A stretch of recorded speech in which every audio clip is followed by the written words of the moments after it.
வணக்கம் தோழர்களே. இன்றைய பதிவில் நாம் எதை பற்றி பேசவிருக்கிறோம் என்றால், சட்டப்பேரவையில் எதிர்க்கட்சி தலைவர் மாண்புமிகு உதயநிதி அவர்கள் சனாதன எதிர்ப்பை பற்றி முன்வைத்தார். அதை பற்றி நாம் இப்பொழுது பேச இருக்கிறோம். சனாதனம் என்பது முற்றிலும் அழிக்கப்படக்கூடியது. சமுதாயத்திலிருந்து அதை அகற்றப்படக்கூடியது உண்மைதான். ஆனால் இன்றைய காலகட்டத்தில் சனாதனம் என்ற நிலை எந்த நிலையில் உள்ளது என்பதை நாம் அலசி ஆராயப் போகிறோம். இந்தியாவில் கல்வி அறிவு பெற்றவர்களின் எண்ணிக்கை 80 to 81% இருக்கு.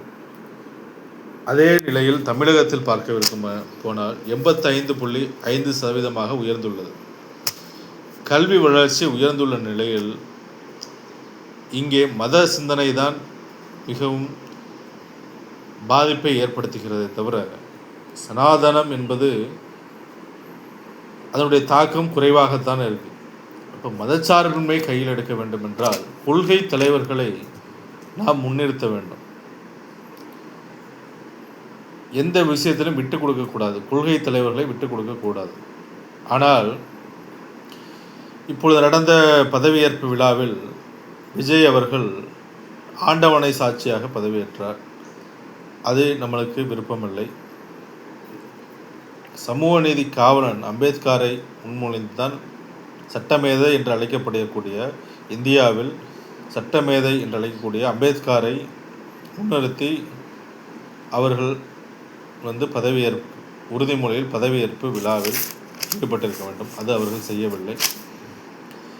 இங்கே அனைத்து சாதிய பிரிவினருக்கும் சமூக ஒற்றுமையை வலியுறுத்தக்கூடிய தலைவர்கள் அனைத்து சாதி பிரிவினருக்கும் இருக்கிறார்கள். ஆகையால் சனாதனத்தை பற்றிய கவலை நமக்கு தேவையில்லை என்றுதான் எனக்கு தெரிகிறது. அப்போ எதை பற்றி கவலைப்பட வேண்டும் என்றால், சுதந்திரம் அடைந்து 78 வருடங்கள் கிட்ட ஆகிவிட்டது. நாம் தலைவர்களை, கொள்கை தலைவர்களை பின்பற்றி அரசியல் பரப்புரை செய்கிறோமா என்பதுதான் கேள்வி.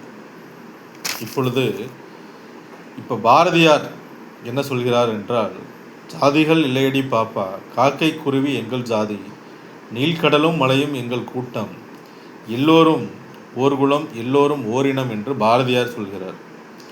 இது அம்பேத்கர் என்ன சொல்கிறார் என்றால், ஜாதி என்பது எண்ணம். அந்த எண்ணப்போக்கிற்கு எது காரணம் என்றால் மதமே என்கிறார். பெரியார் என்ன சொல்ல வருகிறார் என்றால், மதம் மனிதனை மிருகமாக்கும், சாதி மனிதனை சாக்கடையாக்கும் என்கிறார்.